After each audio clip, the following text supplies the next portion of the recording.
观众老爷们好啊，欢迎来到老梗头的全新栏目系列。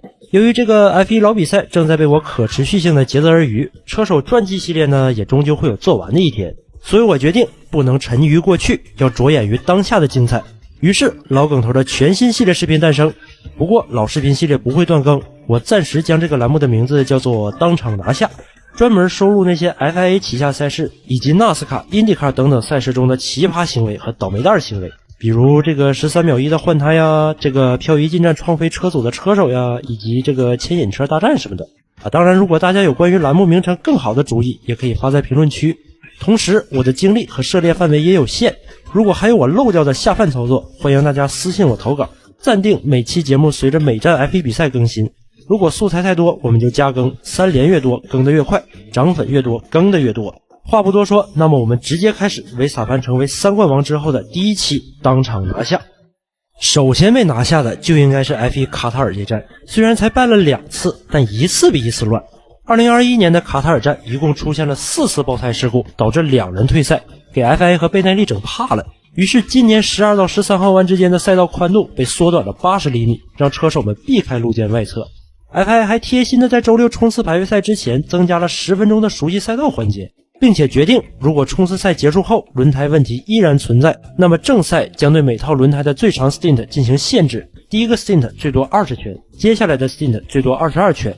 但是架不住冲刺赛里出了3次安全车，贝耐利没有收集到足够多的数据，所以正赛每套轮胎的 stint 被限制在了18圈之内，但安全车带领的比赛圈数不会被计算在内，这是 F1 历史上第一次因为安全原因而对车手的每个 stint 加以限制。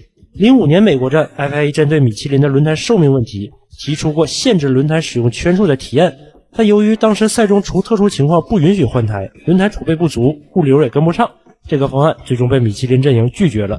正当我以为这是小刀拉屁股开了眼了的时候，卢塞尔国际赛道在周日又拿了把大菜刀出来，给我开了个大眼。这条赛道简直集齐了所有赛道的缺点，还有银石赛道的爆胎隐患，还有伊斯坦布尔赛道的连续高速脖子溃了弯组合，更有雪邦赛道的湿热，也少不了红牛环那样的批发罚单。周5的排位赛里，赛会需要花上几分钟才能把最终的成绩定下来。皮亚斯特里更是在接受前3名采访时才知道自己的成绩被取消了。Oh gosh, it sounds like you may have been dropped down to 6th now, so wonderful. It was lovely speaking to you though, Oscar. Thank you. Thank you I'll for coming try to again speak to tomorrow. us. Thank you. Well done. 除了练习赛之外，这3天更是有总共127圈的成绩被取消，其中正赛就有51圈被作废，4人被罚，其中加斯利、佩雷兹被罚15秒，斯托尔、阿尔本被罚10秒。他们一起把策略终于灵光一挥的阿罗双车抬到了积分区，让阿罗的积分超过了哈斯。所以小车队的生存秘诀是什么？就是要稳，保好自己的胎，做好自己的事儿，然后坐等别人犯错，顺便做好当仙人掌的觉悟。怎么在违反赛道限制的行为和对应的处罚之间找到一个平衡，确实是 FA 应该头疼的一个问题。加斯利就抱怨被罚的这些时间要远远多于他驶出赛道所获利的时间，可罚单太多只是第一个问题，接下来的问题是高温。如果只是湿热，那情况还没那么复杂，关键是对轮胎的限制让车手们可以圈圈以排位赛的水平去推。而在赛中加油取消之后，我们已经很少能看到2台实力相近赛车的其中一台用多进一次站的策略轻油疯狂推进个10几20几圈来翻掉对手的长远了，反而经常会为了保胎保护引擎而降速。所以说现在的 F1 车手们是否缺乏相应的针对性训练呢？比如把自行车抬到桑拿房里去骑，这个我不懂，我们也不得而知。但车手的人身安全始终是第一要义。萨金特退赛，奥康呕吐，斯托尔短暂晕厥，都证明了10月份的卡塔尔就应该被当场拿下。相比之下，维萨潘成为3冠王，霍根伯格在车组提醒过后依然停错了发车格，汉密尔顿第一圈夹队友的三明治，并且擅自横穿赛道，佩雷兹状态下滑明显被队友套圈，迈凯伦打破红牛的换胎世界纪录，那么多值得去发酵的话题都无法让赛后的舆论从赛道本身的问题转移到比赛上面去，可见今年的卡塔尔必定是屎壳郎坐标本，遗臭万年。 What's up, Texas Motor Speedway? Drivers, start your engine!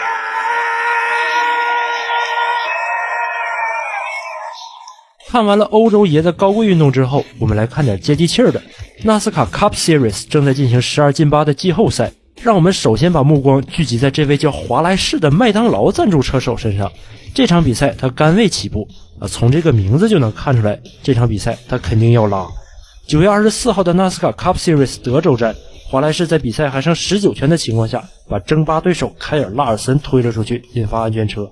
可害人终害己，华莱士绿旗之后的起步昏厥了，他一心防守布里斯科，却被拜伦和查斯坦连续偷家，只取得第3，距离前8还差2分。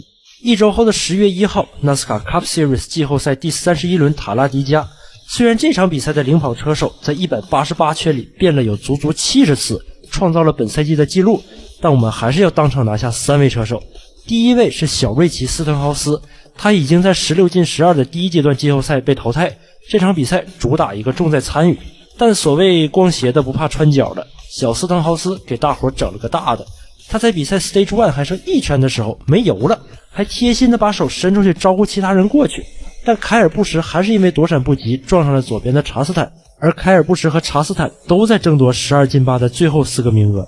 这么一撞之后，他们俩进8强的希望那是相当渺茫了。第二位要被当场拿下的是布拉德·卡塞洛夫斯基。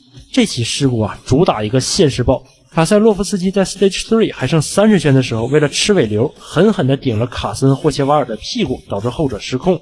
而霍切瓦尔转头又撞上了54号泰吉布斯和3号奥斯汀·迪伦。迪伦带着3个人的怨气，回头就把始作俑者卡塞洛夫斯基拍到了墙上。这场事故，卡塞洛夫斯基算上他自己，一共带出去了7个人。值得一提的是，这看似无辜的54号泰吉布斯实际上并不无辜。Stage 2的尾声阶段，维修区里燃起了大火，而这起火灾正是泰吉布斯所引发的。出站时，他的油罐还没卸下来就被释放出站了，十分危险。他也是这场比赛里第3位被当场拿下的车手。而刚刚结束的最后一轮12进8季后赛就显得相当平淡了。这种不光只会左转的赛道上面发生的事故，跟椭圆赛道比起来那都是小打小闹。不过我们倒是可以捕捉到一位倒霉蛋。Stage 2的最后阶段，埃利奥特领跑比赛准备进站，而就在这时，科里拉乔伊和乔什比利奇的事故引发了 caution， 也就是纳斯卡的黄旗。而纳斯卡为了不让事故对比赛形势造成影响，当赛会出示 caution 的时候是不允许进站的。埃利奥特在最后时刻迷途知返，但可惜为时已晚。他以头名的成绩通过 Stage 2的终点线，却只能在 Stage 3被罚到队尾起跑。最终奥尔曼丁格获得了他纳斯卡生涯的第3座分站冠军。我们的老朋友们卡塞洛夫斯基、查斯坦、小斯滕豪斯和凯尔布什纷纷被淘汰，无缘8强。当然纳斯卡不止 Cup Series 这一个系列赛，倒霉蛋也不止埃利奥特这一个。9月30号举办的纳斯卡 Truck Series 塔拉迪加站上，卫冕总冠军赞恩史密斯几乎有一半的比赛时间都是在维修区度过的。Stage 1结束后，史密斯在返回维修区时后轮锁死，打滑撞飞了换电工查尔斯·普兰克。虽然普兰克的第一反应很及时，立刻起跳，但架不住他还拎着2条12公斤重的固特异轮胎，所以还是被撞飞了。但好在他并无大碍，不过他倒是把史密斯车上防止起飞的空气动力学套件给扯起来了，只能用大力胶呼支。接下来的比赛里，史密斯遭遇了变速箱故障，不停进站修理，被套了一圈又一圈，直到比赛还剩21圈时，他才重新返回赛道，最终只取得第32名，离4强还有36分，基本无缘卫冕。而下面这起事故就有意思了，因为它不光引发了一起严重事故，还导致了一起赛后斗殴，给纳斯卡带来了流量和3万美元的收入。22岁的年轻车手尼克·桑切斯想要强行挤进47岁老司机马特·克拉夫顿的内线，可不气盛还能叫年轻人吗？桑切斯非但没有超车成功，反倒把老司机给 pit 了。在比赛仅剩2圈的时候，引发了15车连环事故，把比赛拖入加时。退赛后的老司机克拉夫顿没有回到自己的车队，他把赛车停在了桑切斯的车组面前。等到桑切斯比完赛之后，克拉夫顿找到了桑切斯，并从背后拍了拍他。桑切斯回头后迎接他的不是塞纳对舒马赫那样的教育，劝他年轻人不要太年轻，而是一记重拳。桑切斯当场血流满面，鼻梁骨折。随后两人当场飙起了垃圾话。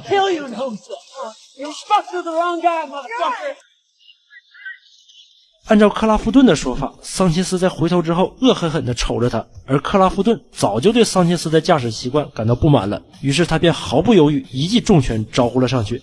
不过桑切斯和克拉夫顿两个人谁都没有被禁赛毕竟观众爱看嘛。挨揍的桑切斯被罚了5000美元，先动手的克拉夫顿则是25000美元。唯一被禁赛的是桑切斯的爸爸雷内·桑切斯，只因他在这起斗殴中出手帮了自己的儿子。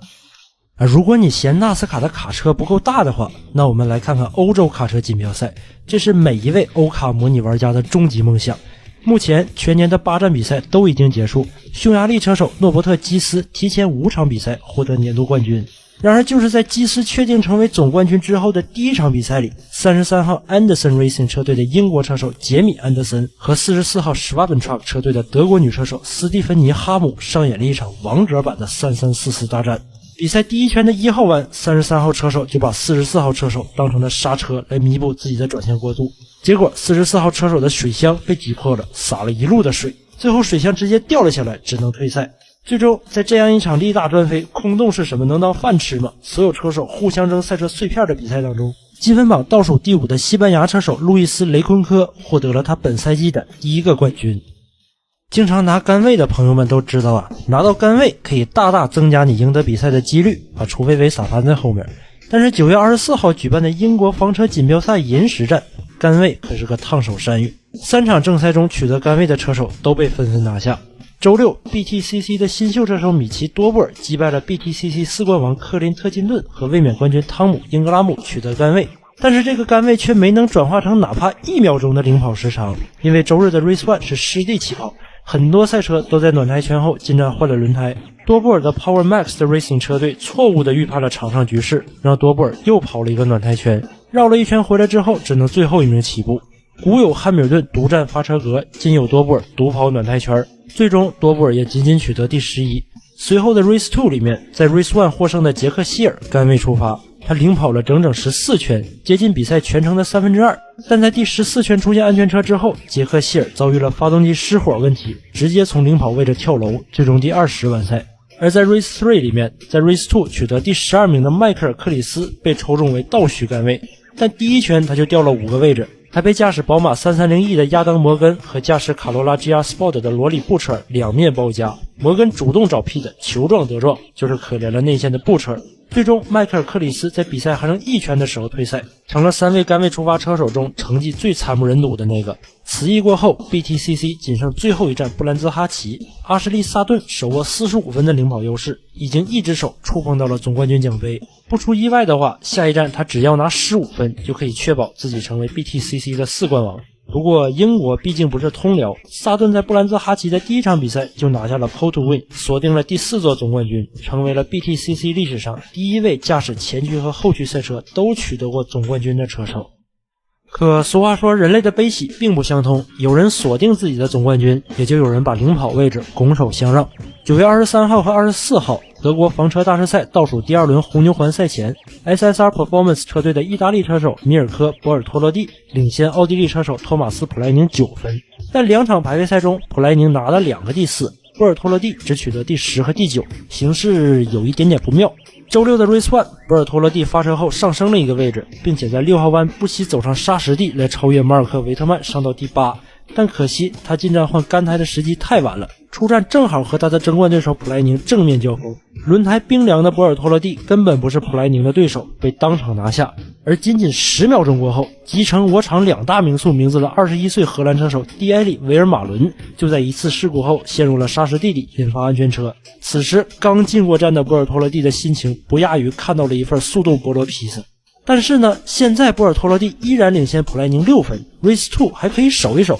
但命运并没有就此放过这位倒霉的意大利人。起跑后，博尔托罗蒂被开着911 GT3 的马文·迪恩斯特给撅了，第一圈就爆胎了，不得不进站换胎，出站已经掉到了最后一名。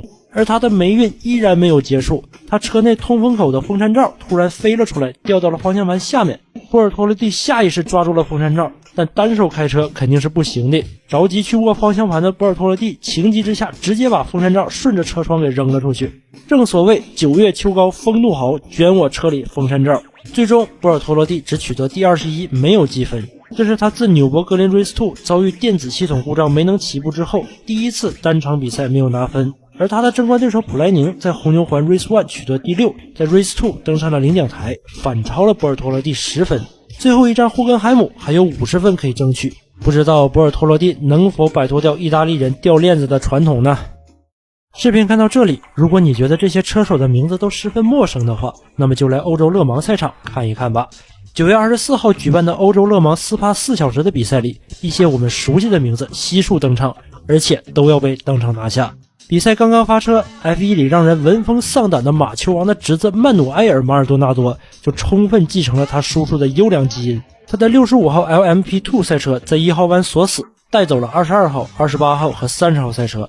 LMP2 组别一共就7台赛车，小马算上自己带走了1多半，博塔斯跟他一比都算温良恭俭的。他也因为这起事故被罚停1分钟。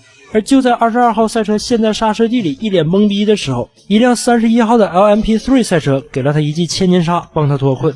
而这22号赛车里坐着的不是别人，正是佐藤琢磨的弟弟佐藤万利因。但是被出手相救的小佐藤并没有放弃报复围场的想法，在比赛还剩2小时41分钟时，他把47号车手 pit 了出去，被罚通过维修区。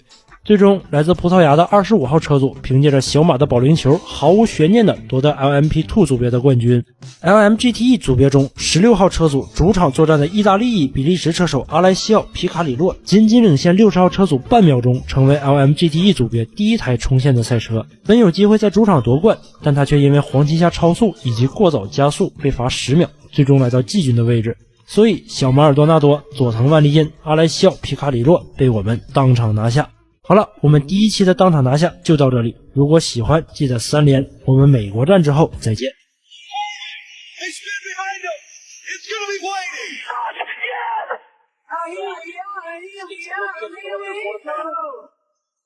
Denny Hamlin ends up fourth. Being a lap in. Forced to give him the push that he needed through the tri-oval. The fact that Hemrick, if he gets by these two cars, he advances to the next lap. Look how close this is at the line. Absolutely. If the 10 passes those two cars, he ties with on the tiebreaker. Look at this. What is this, a quarter of a car? I can't tell who finishes in front of who between Hemrick and...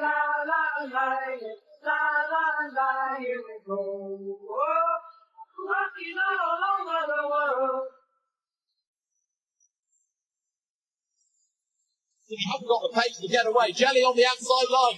Tremendous race between the two. Here at the inside, Jake Hill, 3 wide, he's done it. Jake's got the race lead. Fantastic stuff. Cross and all, he's done it. Look, and on the second. Jelly on the outside, the championship season. Last race, won by Jake Hill. Josh Cook second. Third. Good race, fine to a rules when you get to rally on really, though. You have to be single file. This was the hip and shoulder from Victor Michael. That may well have thought he's coming in out of the case and thought, I won't have enough fuel here. I've missed the point where I can get fuel. He just dived into the endurance bit there. The mindset for a Michelin Le Mans Cup race should be to store fuel. As round the outside now we go to number 81 car. Who's in the middle of that? It's Pablo Montoya, who falls off a cracking overtake on Andy Merrick. He really couldn't do much about that. That was a very Montoya move, wasn't it? As I'm coming through.